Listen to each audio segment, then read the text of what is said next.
Translation is the synthesis of a protein from an mRNA template. This process involves several key molecules, including mRNA, the small and large subunits of the ribosome, tRNA, and finally, the release factor. The process is broken into 3 stages: initiation, elongation, and termination. Let's see the process in action. Eukaryotic mRNA, the substrate for translation, has a unique 3' end called the poly A tail.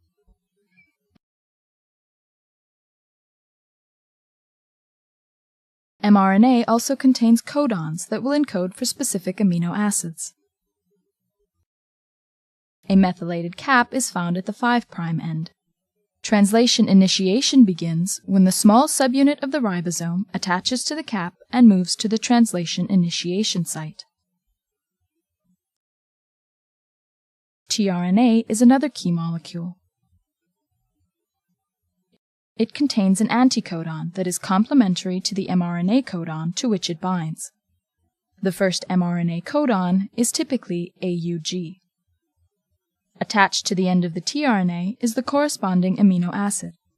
Methionine corresponds to the AUG codon. The large subunit of the ribosome now binds to create the peptidyl, or P site, and the aminoacyl, or A site. The first tRNA occupies the P site. The second tRNA enters the A site and is complementary to the second mRNA codon. The methionine is then transferred to the A site amino acid, the first tRNA exits, the ribosome moves along the mRNA, and the next tRNA enters.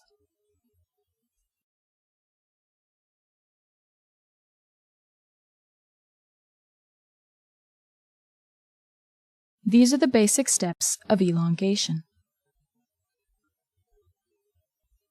As elongation continues, the growing peptide is continually transferred to the A site tRNA, the ribosome moves along the mRNA, and new tRNAs enter. When a stop codon is encountered in the A site, a release factor enters the A site and translation is terminated.